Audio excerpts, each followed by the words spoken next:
Danny on the beat, boy.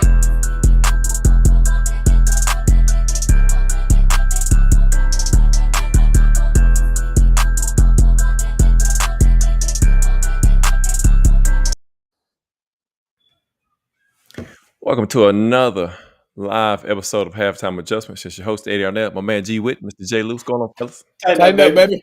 Tighten up. Well, here we are, man. Week 13. Titans happened to pull out a victory last week, 17-10 over the measly Panthers.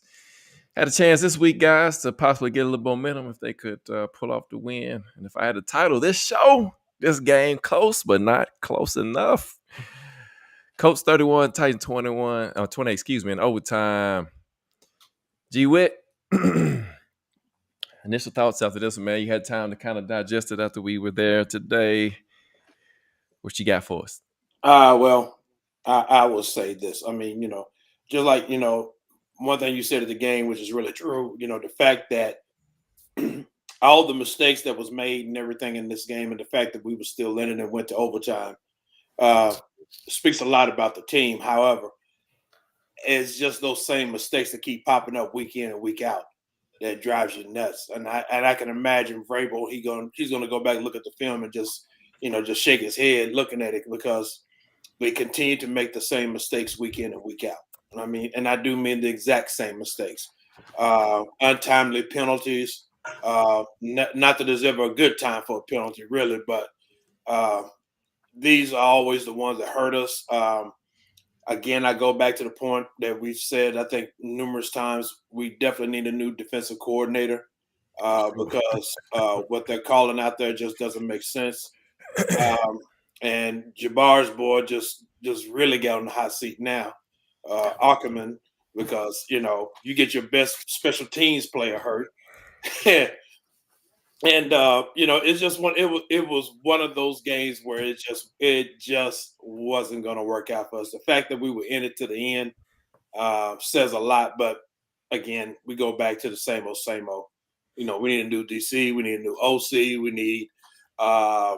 we need a new special teams coordinator, all of that. I mean, it's just things that are happening just don't make any sense. And the fact that they keep repeating the same mistakes is driving me nuts. Right. Jay Luke, what about you, man, from your viewpoint today? Yeah, some of the same things that G Witt said. Coaching, man, again, you said Vrabel gonna be shaking his head. He need to shake his head at why he still got some of these coaches on this staff. Yep. I don't think I've ever in my life watching football seen 2 block punts back to back. And let's just be honest, he should have got the third one, but I think they took it easy because they saw it was old folk back there and they didn't want to knock him out for good. But and then even the second one the folk punted, they were very close to. But I mean, it was. That's I don't know how you explain that. You basically lose the game on special teams because you got your punter hurt, your backup quarterback Tannehill has to hold, and you miss an extra point because the procedure was just a little off and a little slow, and that's what came back to bite you. I'll point out some positives because I was looking at some positives in there. Derrick Henry, when first of all he ran, he said he took it personal how he ran against the Colts. Now, granted. The Colts were missing Mick Glover, big defensive tackle, just like we missed Tark the first game. And again, Tark proved his worth today. How you've got to pay him when it comes to the run game. They really geared up to run that. We continue to make Gardner Minshew look like an all-pro quarterback anytime he plays the Titans, no matter the uniform. But I will say one of the positives I took out of it, and I know, again, I think coaching staff changes have to be made. I think that's a given. I still think that you might see Tim Kelly get the Shane Bowen 2020 treatment where you give him a pass and give him a year to get players, in this case, with the offensive line, etc. But I thought you got a glimpse to the future of what they want this offensive scheme to be when the king went down. And you really see that Tajay Spears, I watched the 49ers a few minutes ago, bum rush the Eagles. And not comparing Tajay Spears to CMC, so don't take it that way. But CMC is a type of back that is a 3-down back, can catch, can run between the tackles, etc. And you saw that with Spears today with his runs and what he's capable of doing. So I think that's that's a positive that you Mhm. like to see from there.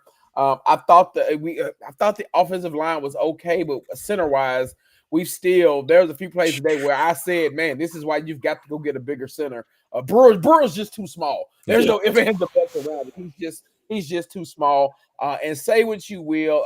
I think the one I told the people in our section, we jinxed it. We said this was the reverse curse. This was the best IR the team has had in 2 years coming to the game. You lose arguably your top offensive player, top defensive player, and top special teams player In one game. in one game. On top of that, so I think we caught the jinx there. But I will say this: that for those in the off season, D Hop has proven that he had a lot left. He's been the one bright spot, man, day in and day out. I thought there were some passes today that was forced to him again, and that's just Will, a quarterback being a quarterback like he is. But you like to see, I don't know how it came across on TV, but the banner that Will Levis and DeAndre Hopkins had after he missed him on a play, they were kind of arguing is what you call it, but they're just being competitors. You like to see that from your young quarterback and your vet receiver. But overall, man, I put this loss squarely on coaches because a lot of those mistakes that G Week keeps talking about, that's coaching. Yeah. Absolutely. Yeah. And I mean, it's the same thing we say every week, right? So, hey, man, appreciate y'all joining us. Eddie Gray, Will, Dotson, Nathan, man. Thank y'all for the comments already. We're going to start talking about some of those here in just a second. Yeah, a lot to talk about tonight. So come on in. Keep your questions coming. Keep your comments coming. Yeah, so I thought, again, this week, here's some of my takeaways. I thought Kelly got a little pass happy again. I think Eddie Gray was mentioning why they stopped running the King. I thought he was smashing them. He was starting to really come on. Of course, he took a shot to the head and had to come out of the game. But I did think that Kelly started getting a little bit too pass happy, especially when his offensive line had given up 6 sacks and had Will kind of flustered in the pocket. I thought Will made some forced throws there, like you said, J. Lou. Thought he was off today some. Me and G was talking. He was having a hard time throwing the ball down the sideline today. He was throwing it out of bounds a lot. And so, it's just one of those days that as bad as it was, all the things that happened in this game, we still right there. Think about how the defense played today. They kept us in the game, forcing. So after the block punt, they forced a field goal. You get a strip sack down there, and then you end up going 3 and out. And they hold the Colts from scoring, and so a lot of opportunities where the defense could have folded. They actually played pretty well. And I'll tell you this, Jalen. I'm gonna see if you noticed it like we did up there. So me and G was talking. Seems like every time after, there was 2 things. One, they started pressing more when Jeffrey Simmons went out of the game. Did you notice that? Not only did they press, they started blitzing more. Started blitzing a whole lot more, which, to me was amazing that Bowen went to that route. Number 2 is that every time they had a illegal contact or DPI, they started backing off. Yeah. So like clockwork. Like clockwork. Here's some interesting stats, guys, after this game today. So first loss at home for the Titans this year, 4-1. This is the first time the Colts have swept the Titans since 2018. So, Urs said, your boy, Jay Lou, he's going to be getting it up tonight. Exactly. Titans are 0-3 for the first time since 2015 in the AFC South. That's pretty interesting as well. 0-4 this year following the win. Vrabel's usually, following the win. Usually, they're able to string some games together, but not this year. 8+ losses in consecutive seasons since 2014, 2015. We kind of talked about that season as well. And like you guys mentioned, man, we lost some of our biggest stars today.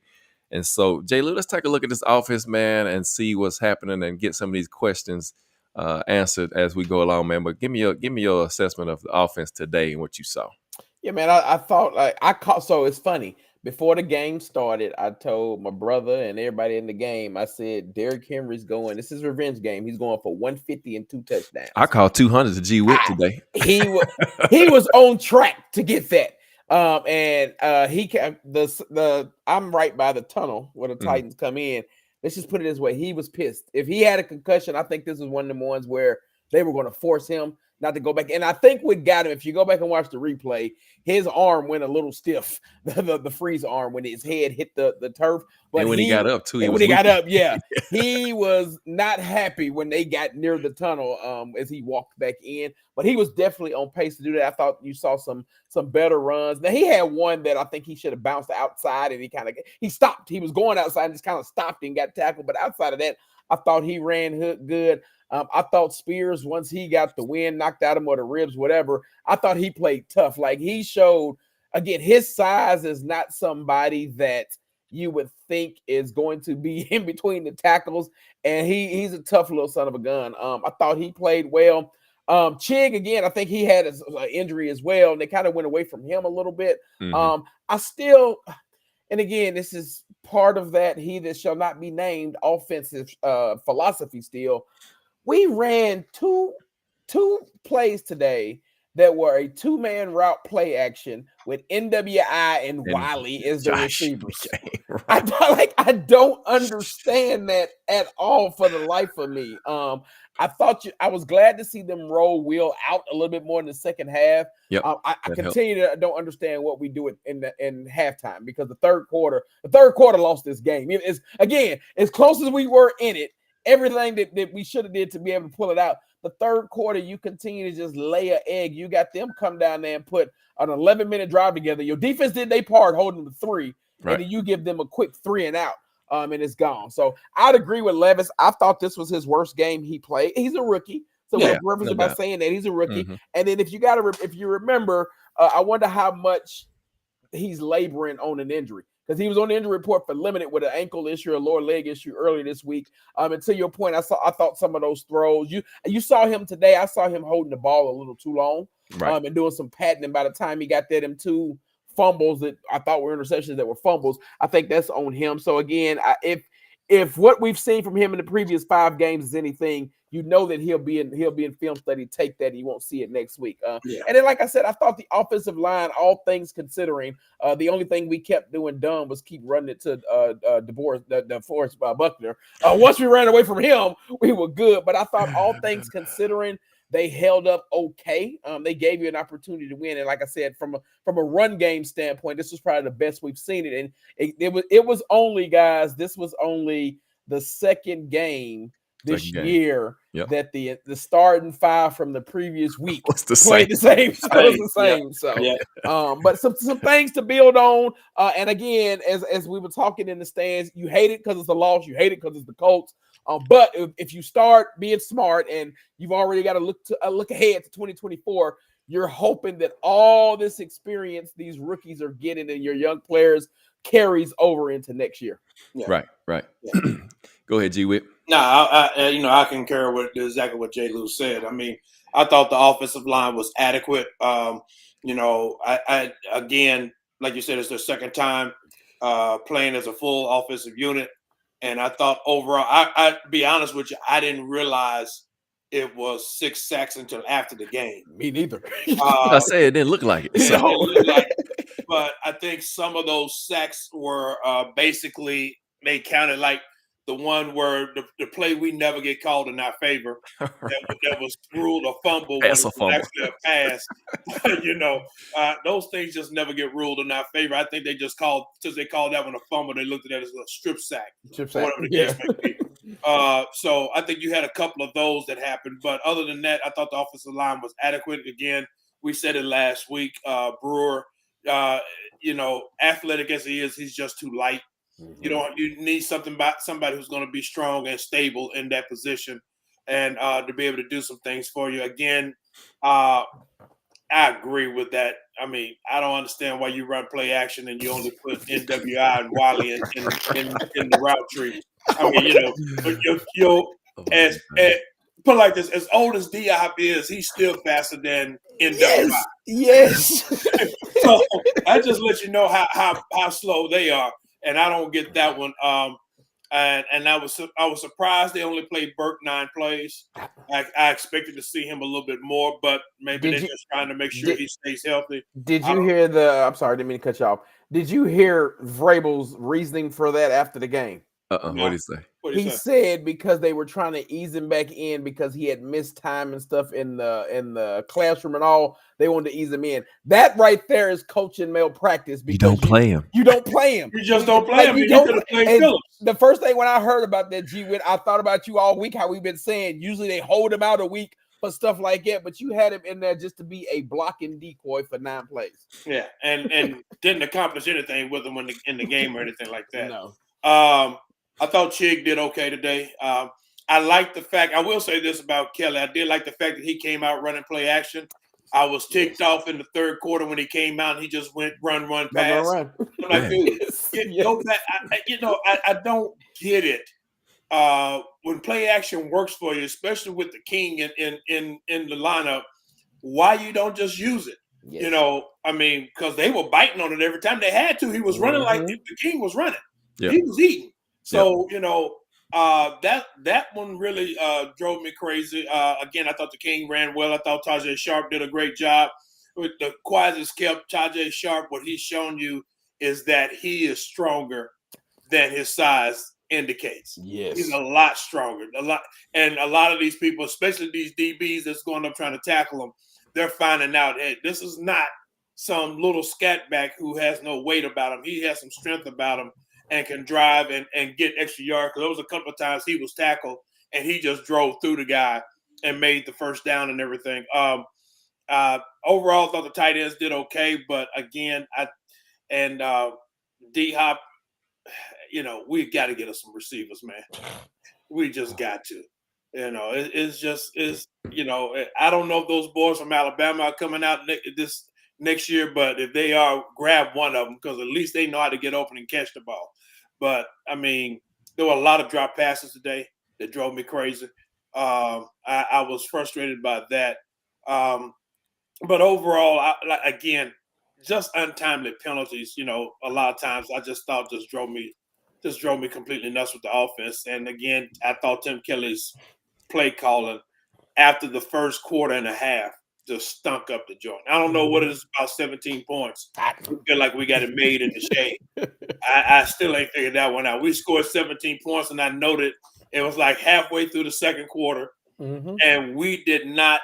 We went 3 and out the next, I think, 5 series. The next 3 series. For yeah, 3 and out. Yeah. I'm like, come on, man. I mean, you got to come up with something, but I don't know what it is about 17 points that makes them think that we got the game won, especially with our secondary giving up big plays like they were today. You got to keep moving the ball. But other than that, that was my biggest takeaways on the offense. Yeah, 6 sacks, drop passes. D-Hop dropped one. Wiley dropped one. Although I agree that Josh Wiley is a player, man. I really like him. I think he's coming around. His blocking is very much improved as well. And of course, like you all said, the conservative play call in the second half, which to me was mind-boggling, especially after your offense had sat on the sideline for the first 11 minutes of the third quarter. You come out and you did that. And so, yeah, Phillips was a healthy scratch, and they put Burks in, which you'd rather have Phillips if they were going to play Burks to that minimum amount of time. And so it's just really crazy. Gardner Minshew's record against the Titans is 3-2. How about that? 4-2. Was it 4-2? Yeah, 4-2 after today. Yeah. Okay. Yeah, that's not surprising. Yeah, not surprising.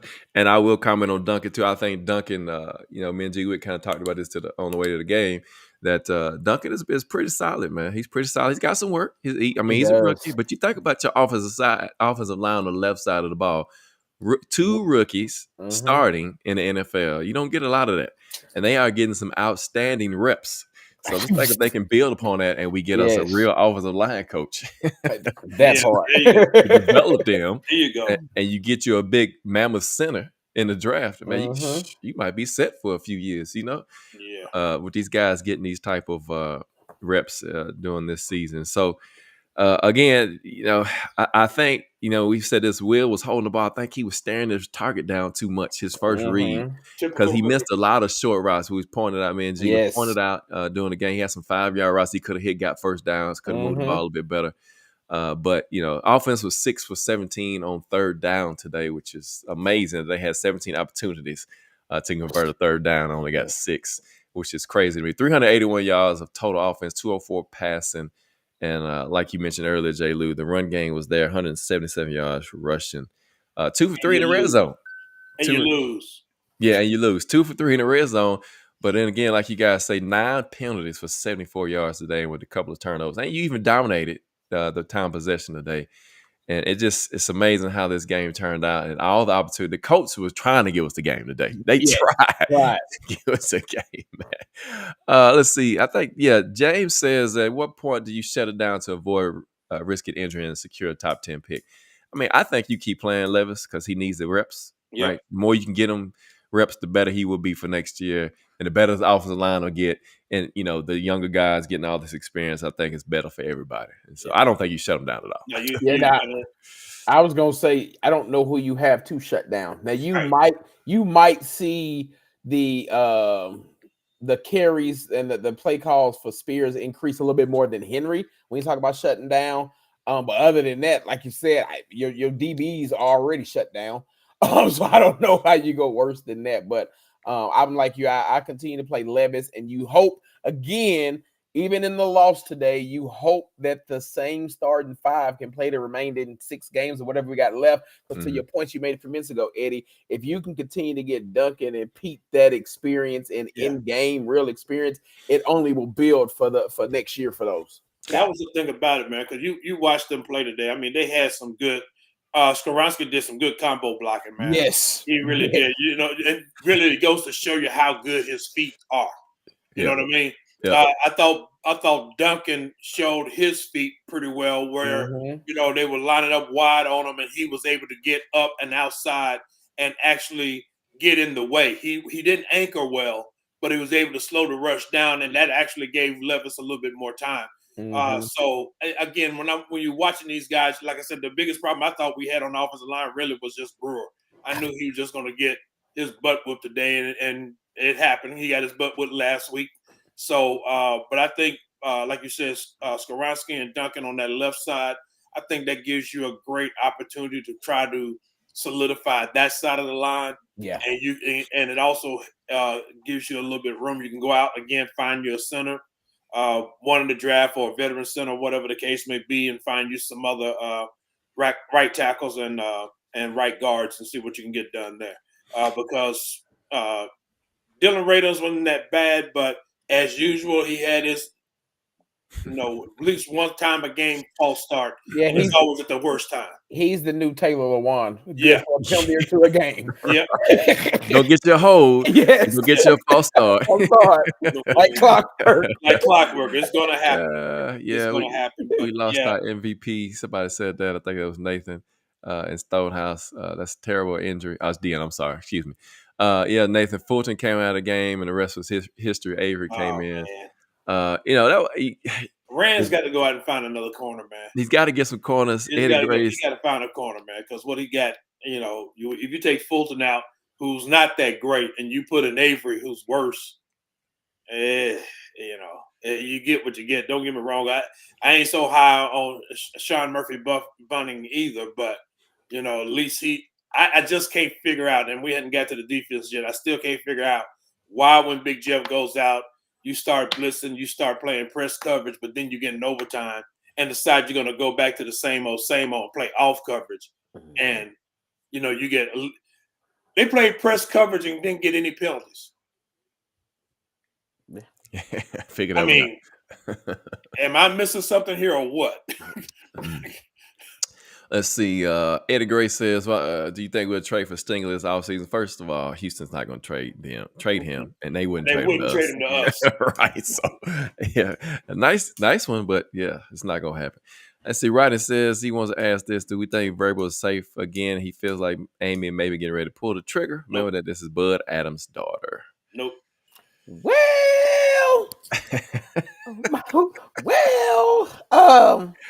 Let's just put it this way, Mr. Rodney. I'm at the point now I wouldn't be shocked, and that's the change that I've had from 2 weeks ago. But also that is a change. And also remember back in 2018, she told everybody that Malarkey was safe, and then a couple of weeks later, they pulled the trigger on him.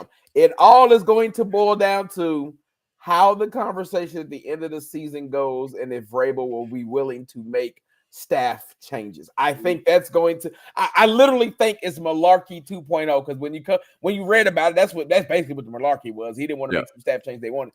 I think that's what it's going to come down to on Vrabel, and if he's loyal to his guys, then I wouldn't be shocked if we see a whole staff next year. Well, just remember this.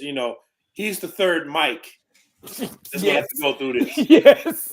And now, if he's a historian of the game and understands how it plays and understands the history, if he goes back and look at the history of the Titans, the previous two Mikes, came across the same issue. Yep. Wouldn't make any changes, and then they found themselves out of a job. Mm-hmm. So, if he wants, I would say this: if he wants to stay here, he knows he's got to make some changes, man, because what he's doing ain't working. But it's also going to require him swallowing his pride because the defense is his defense, and that's the thing that's going to cause him to swallow some pride because he still believes that he can run a defense, and really he cannot. His defensive scheme stinks. He just hates to admit it. Agree with you, Dion. The coaching failed the players again today, big time. I mean, special teams, offense, you name it, defense. It's all across the board. Let's see. Honestly, I get a great sense when he bring back Ben Jones. If he hadn't fully retired, he had some concussions there last season and just didn't think he was ready to get back in there just yet. Roddy says Amy don't like to be she don't like to be embarrassed. Y'all know, what happened after Philadelphia last year. So we'll see what happens. And the defense is definitely trash. So let's go ahead and start talking about the defensive side of the ball. J. Lou, and what you saw. I'm sorry, G. Wade, go ahead. You can start this segment about the defense, man. What you saw on the defensive side of the ball today. Anything surprised you? Or is it the same old, same old? Like I said, the only thing that really surprised me was after Big Jeff went out, they started playing press coverage, and they actually did it pretty well. Yeah. I will say this, just to reiterate what Jay Lou said earlier, Rand has got to be looking at paying Pop-Tart because the run defense was stellar today. Zach Mouse found out, when we got all our players in there and we got Pop-Tart in there, he's just not going to run the ball on us. I'm going to say this. Right now, the best player in the secondary is without a doubt Roger McCreary. Roger McCreary, he's physical, he tackles, and he covers that slot extremely well. He's the only DB we got that's really aggressive all the time. And that's the one thing you like about him. I thought he played a phenomenal game again today. He had some plays, he got beat on a couple, but that's every cornerback. But overall, I just thought he played good football once again. I thought, of course, your boy Eddie DeNico, if he could have just his hands correctly to catch that ball, the game could practically be over. I would just hate that. But you're talking about somebody who came up and made plays when you need to make plays. He did it. I thought I'm trying to think of who else stood out on defense. I thought Shire played pretty good. Jack Gibbons, I thought he made some good plays this time, linebacker wise. Except I still don't understand why he was out there covering a tight end. Right. I don't even understand. Because I'm really ticked off at this over-the-top safety help, which is non-existent. Yeah, I'm going to say Monty Hooker's just out of position every time. Every time. Yeah. He's not even reading the play. He's further behind on the play than the DB. And he's looking in the backfield too much. And I'm like, that just doesn't make any sense, even though he made what they consider the play of the game on the pick two. But, and I just think that really, again, I think our boy Kevon Wallace, another solid game. I call BS on that unsportsmanlike conduct call they had at the beginning of the game. Right. That's just BS. And they know it. And that's the thing about it. But the thing that really drove me crazy about this defense is that when they had penalties like that on big stops, whether it be second down and a sack, third down and a run stuff, or whatever the case may be, you get a penalty. The next play, Indy went deep and made them. Yep. Didn't miss. And the guys were wide open. And and the thing that really drives me crazy is the fact that after they do it twice, right, somebody in that defense should know. I can give you once it happened, it may happen twice, but after it happens twice, that shouldn't happen anymore. And they hit him what, 3 more times after that? Yep. I'm like, come on. Come on. And again, that goes back to coaching malpractice. That goes back to what we said about Shane Bowen. He's just not a defensive coordinator because you just don't let that happen anymore. you tell your guy you get a pass interference penalty before you do that. Right. Mhm. Let's see. Nathan said Murphy Button was his worst game today as a Titan. I agree, man. I like the way he plays physical, but today Me too. he got toasted. And I'm gonna give him some blame, but again, Amani Hooker provided no over the top help at all on either one of those routes he got beat on. So and so I don't know what we do there. And I'm gonna come to you, Jay Lou, get a couple of these questions in. So Gabriel Ruiz, man, thank you for joining the show tonight, Gabriel. He says, why do we think Simmons is so good? I'm gonna tell you why. Because Simmons is always getting blocked by 2 or 3 people Easily. every game, and he still makes tackles. Yes. And so I don't, and I'm not saying this is what you're saying, but a lot of people think Jeffrey Simmons is not worth the money we paid him. I would tend to disagree with that. Disagree. Yeah, we didn't pay him enough. Right. If you watch the games, he's always double teamed. Yeah. Sometimes he's triple teamed, and he's still getting them making plays. Now he didn't play his big game like last couple weeks. He been balling. Today he didn't play as well. Again, he's getting blocked up front, but the run defense was there. Mm-hmm. I mean, he's still making plays. He's still making plays. And so his presence alone is different. You see how the defense had to change their style blitzing when he was gone because they wouldn't get no push. Exactly. I was going to say he makes that rest of that D-line better because you've got people who then are able to play one-on-ones. Yeah, because the one thing about him is that you cannot block him one-on-one. No, you saw when they run the we saw it. Yep. You saw it. You can't block him one-on-one. And that brother's, you got to remember, he's strong, and he's a slim 300. Yeah. And strong as a bull. Right. And you can ask them out. You can ask the offensive linemen across the league who played against him. They know. The only reason he ain't getting more publicity than what he is because he's playing for us. Yep. That's the only reason. If he was playing in New York or Philadelphia or San Francisco, they'd be talking about him from now to next 2 years. Easy. It's coming. It's coming. Jay Lou, go ahead, man. Talk about this defense. So yeah, I was done with the defense after play 1. And you might ask, Jay Lou, why were you done after defense? I know why. Yeah. Because if you go back and watch the TV copy on the very first play for the Titans defense, who was in coverage? Harold Landry. I yelled it then. I was yelling at Bowen on the sideline then. I know he hurt me. He should have been fired. Like, I don't understand. I'm pretty certain I've seen Harold Landry in coverage at least 5 times today. Yep. And I just don't get it. Jeffrey Simmons on one of them goal line packages was in coverage. Yep. You saw that, didn't you? Yes. Yep. He was in coverage. So I like Bowen.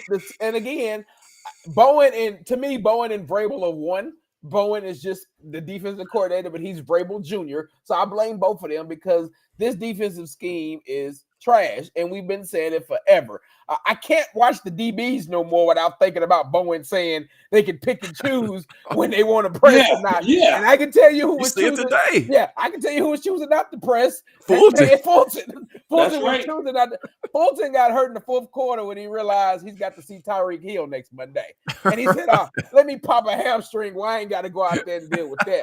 I feel bad for Danico Autry because you're wasting. I mean, he's getting up there in age, but you're wasting a good season from him. Again, I will continue to say when he's rushing, Harold Landry is starting to round and come into form. I thought he was playing well. I thought they did a good job again against the run. They refused to let Zach Moss beat them today. We had no. Again, I'm like you, Ed. I give Sean Murphy his prop for being physical because Pittman is a big receiver. It's like there was one deep pass where I'm pretty sure it was Molden who was the over-the-top safety, and he was running behind, and luckily Minshew threw it out of bounds. But today was the first game that I felt that we missed Kevin Byard's leadership. I'm not going to say his play because Kevin Byard, he's been a little suspect too, but I think you're seeing now how much of that. We always heard Kevin Byard talk about communication. I think you're seeing that play a lot now because I have never just seen safeties out of position as much as I would have the last 2 games. I agree with you, G. Witten. I said it a couple weeks ago when McCreary went back to the slot. He by far is our best corner. He's the best slot. He gets in there. You see him tackling a couple of blitzes today. And again, I feel like we need to spend practice on learning how to blitz because we blitzed a cornerback and a linebacker today who ran into each other. They got the same gap. They ran into each other on the same gap. So, but overall, man, like I said, the defense, I thought for stopping the run, they did good. And then we just had some bonehead plays in the secondary. You're right, the the untimely penalties but are just mind-boggling. I will say this because we've talked about him enough.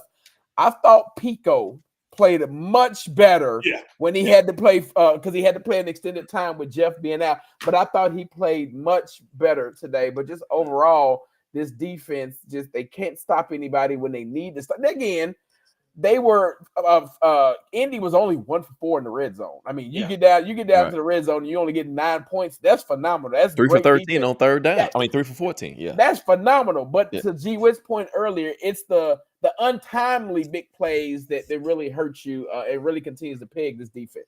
And I will say this: we've said it, and we will continue to say it. And again, I'm not harping on J-Rob, but you are seeing not only a bad football team roster, but you're seeing the last 2 or 3 drafts, your first and second round draft picks, those positions are trash. That's your tackle spot on offense and cornerback on defense, and you don't have one in either spot, really. So that's what you've got to go fix this offseason.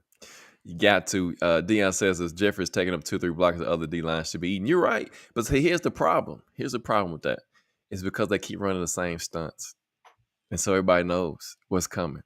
Yep. And so that's why Boyd is and somebody, Eddie Greger, he said he texted Teron asking why we playing zone. We talked about this the last time they played the Colts. They have nobody that can beat you deep as far as speed wise. Mm-hmm. And so why not press them more? You know what I'm saying? I go back to when they did press. I know. No penalties. No and penalties. They couldn't get the ball out. You saw 3 and outs coming. You saw 3 and outs. You saw Gardner running for his life. Yeah. I'm like, so why are you not pressing? You know, it just didn't make any sense. But you know, that's again, I call that coaching malpractice. It just doesn't make sense. You know, and that's on Vrabel and Shane Bourne because you don't have a zone coverage secondary. No. They don't pay attention. You know, they're always behind the coverage or whatever. The open spots are always there, and they just give them up. You know, like you said, Harold Landry was in coverage on that first play to Pittman and had to come up and make the tackle. Yep. Yes. It wasn't like he was in the short flat either. No, he was in the deep curl. Yeah, he was in the seam curl. Yes. He was in the same curls, a cover 3 concept for him. Yes. No. You paid him to be your pass rusher. Let him rush the passer. Yeah, play to his strength. He's a pass rusher, and he sets the edge as far as the run game goes. He's not a guy that's going to put out in coverage. I still ain't figured out why they do that. No. Right. Let's see. Eddie Gray says, how much would it cost to bring back LeBeau? LeBeau's probably somewhere, man. He's not coming back. I'm too old for that. You know, in all honesty, if there was one coach out of that staff that Malarkey had that I wish would come back, it's Russ Graham. Yeah. Solid offensive line coach. That's right. Yeah. That's right. Yeah, and so 355 yards for the Colts today, giving up. Like I said, 3 for 14 on third down, man. That's stuff you can win games with. But like you said, man, after they make a big play, it's a bonehead penalty. After you get a sack, there's a penalty. After you get a pass breakup, there's a penalty. I mean, it just goes on and on the undisciplined nature of this football team. 3 sacks today, 55 yards rushing. Of course, they took it personal from last time when Zach Moss had ate them alive. And so, you know, the Titans, here we are, man, 4-8. Playoff hopes are dashed for sure now. I mean, they still had a little hope, but, yeah, it'd be surprising to me if they still have an opportunity. But they don't. Special teams today. Go ahead. There's no way to catch up. They don't have a chance. Yeah, I know that loss today hurt them because of 0-3 in the division. 0-3 in the division, and they They only have 2 wins in the conference. Yeah, the Bengals and the Chargers. Yep. Yeah, they lose all tiebreakers. Mm-hmm. Special teams today, of course, we lost Stonehouse, our best player on the team, and you know, Folk was he was okay. Of course, you know, Tannehill holding for the first time. I told J. Lou, I told him in the stadium. I told him, right? I said, all right. I said, we got to get an extra point. I was like, do we go for 2 kick extra point? I said, well, you got Tannehill. You got somebody that hold. That's not part of their routine. Nope. It's a problem. And what happened? He missed it. Missed it. First miss all year. he didn't have the laces out. Oh my gosh. Yeah, Deion says 5. Greg Williams and Mike Munchak. If they come back, I'll take my check too. I also lie. Yeah, I definitely would take Greg Williams. Oh, DI, we just saying it, man. It's just eliminated for sure now. There was still a chance. If they would have won today, they were still alive, believe Yeah. it or not. But yeah, all hope is out the window. Looking at the AFC South, man, Jags are 8-3. They play tomorrow night against the Bengals. You got the Colts 75, the Texans 75, Titans 74-8. Now, you got the Dolphins coming up next Monday. The Dolphins put up 70 points on the Broncos. I'm just saying. Now, I will say this, and I know this is not the same personnel. I know, so don't y'all jump over it from what I'm about to say. The Titans had a knack for playing the Chiefs a particular kind of way when they had all that speed. I'm not saying it's gonna happen now, but they do come up with pretty decent game plan on the defense side of the ball. But the talent isn't there this time. Right. Of course, we don't have, and Bowen is not going to do game plan the way he had a few years ago, or even how the Titans played. It wasn't even Bowen, but how they played him a couple years ago, and they beat him at home in that last second when they blocked the field goal that game, and even when they beat him 27-3. That was Dean Pease. Yeah, that was Dean Pease, and so. Dolphins, man, J. Lou, Monday night, Tyreek Hill, Waddle at home. A-Chain came back today, and he went off for 70-something yards. The track speed is real in Miami.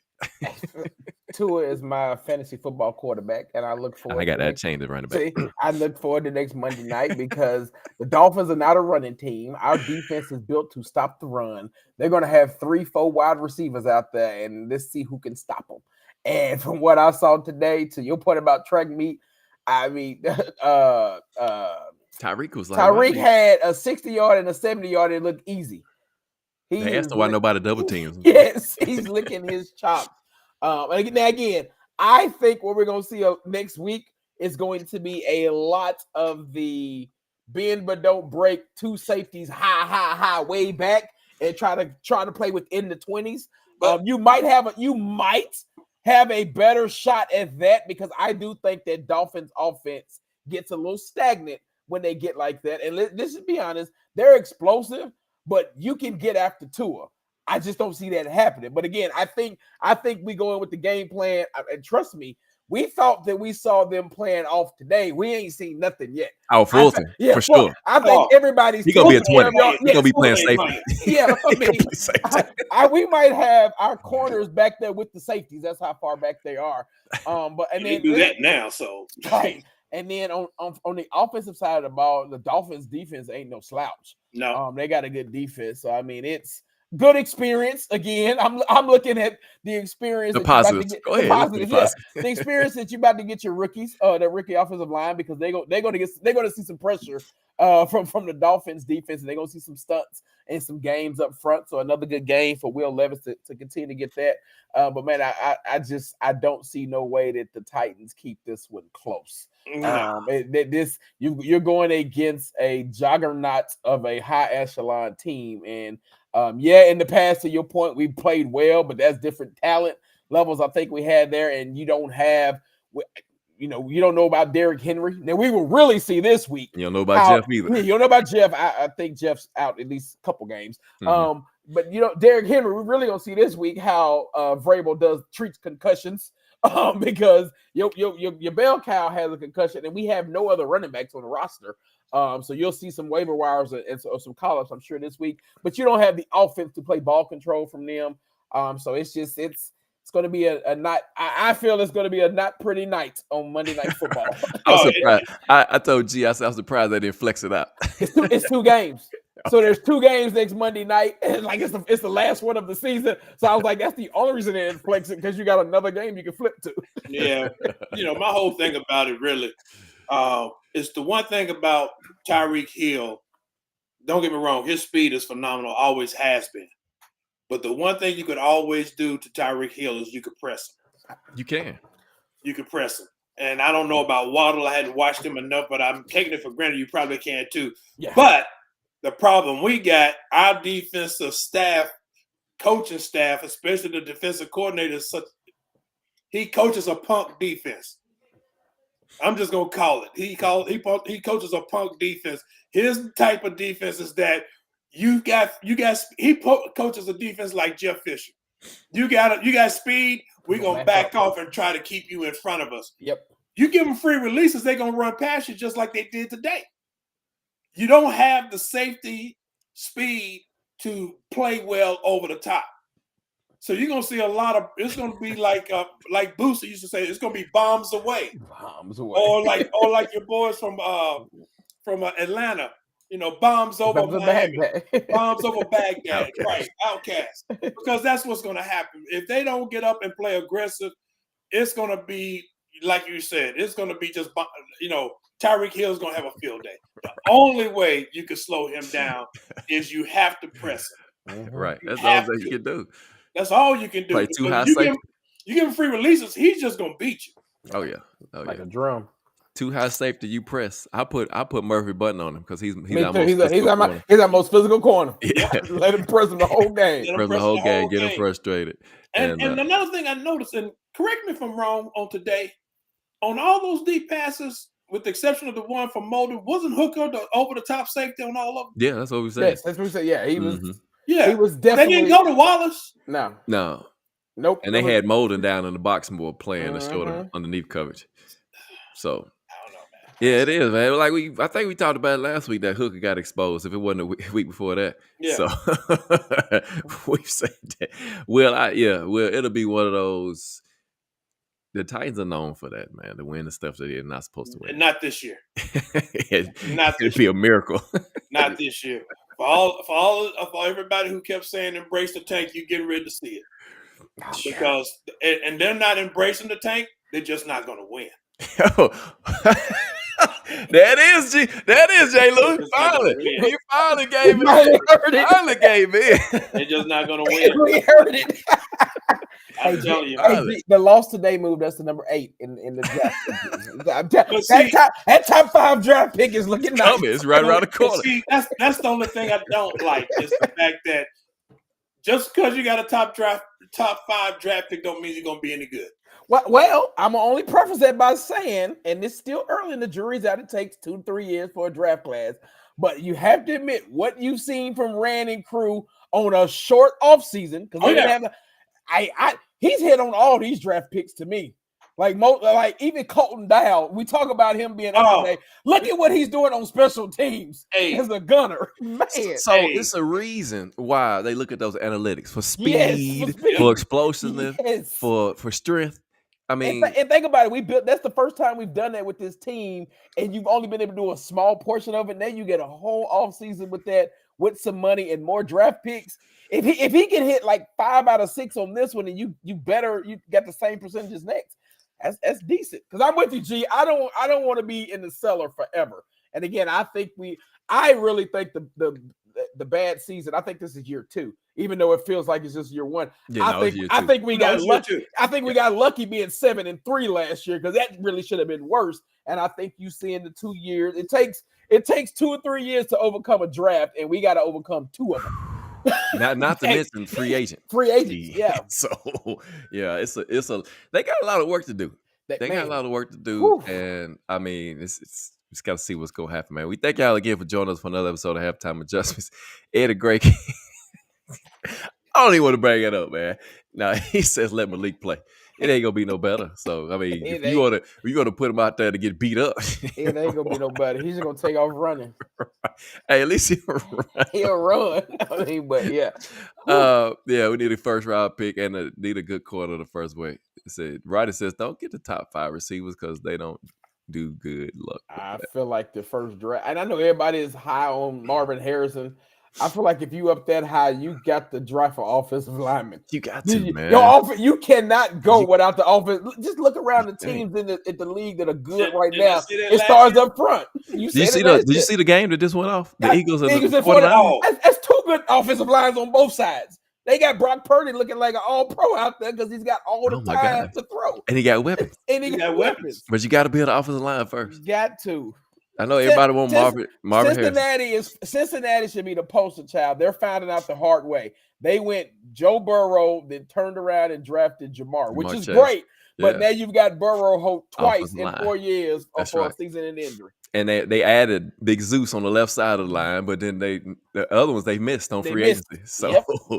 so Like I said, really to me, you go out and if you do anything in free agency this year, you go out and find yourself a center. That's all I ask. Just go find yourself a center. Yes. Find yourself a solid center. There's one coming free, I know. Got to be. Because Ben Jones was a starter for the Texans when Yeah. J-Rob scooped him up. Yeah. You got to go out and find yourself a center. And then I think if you do that, that's going to solidify your offensive line quicker than anything. Mm-hmm. And you can also draft a center and have them come up behind them. Right. But again, thank y'all, man, for joining us for another episode of Halftime Adjustments. Eddie on LG with J. Lou. Yes, Dolphins sir. takes Titans take on Dolphins on Monday Night Football next week. They say, Senator Mays won the 260. I agree. Yeah, you're right. He had one pancake today. He was did. He had one pancake. I had to give him his props on that one. Yep. He had a little syrup on that one, but he did. other than that, he DeForest Buckner was in his face. And, They were whooping his tail. Yeah. Right. So, Andrew Luck retired. Right. Well, he started getting beat up. You see what happens. Well, I know He got beat up too much. Yep. So, again, thank y'all for joining us, man. Check us out next week, Monday Night Football. Look out for the information for the show. And we'll be joining us, man. They actually going to put us on Monday night. They ain't going to flex us to Sunday and put somebody else on Monday night. No. We are there on Monday night. Got to be on prime time to witness this track meet that's about to happen. Yeah, buddy. You thought the DBs played off right now. I mean, so you thought Fulton played 10. He finna line up at 20. Fulton's not playing. Yeah, I know. I'm telling you. I know he got a bad hamstring. I saw it in the fourth quarter. He was like, I got to go against Tyreek. Yeah, let me pop his hamstring. So that means it's Avery. First play bomb. First play on Hooker's side. Oh, yeah. Unless they go out and find somebody this week. You're right. No, That's right. Because you got to find somebody. I mean, Rand's got to be looking because we're doing movie reviews now. Man, thank you for bringing the love to the show, man. Appreciate that. But man, check us out, man. Next week, you got to put hands on them. I agree with you. I agree. We only got one DB that put hands on people, though. That's it. And McQuarrie put hands on people. He does that's your slot DB. Yeah. Everybody else plays off. Although Murphy Bunton can play. He can play press pretty good. He just needs somebody over the top to help him out. That's it. Because he don't have elite speed. So, we'll see. We'll see what happens. But thank y'all, man, for joining us again for Halftime Adjustments. Eddie on LG with J. Lou. We out of here, man.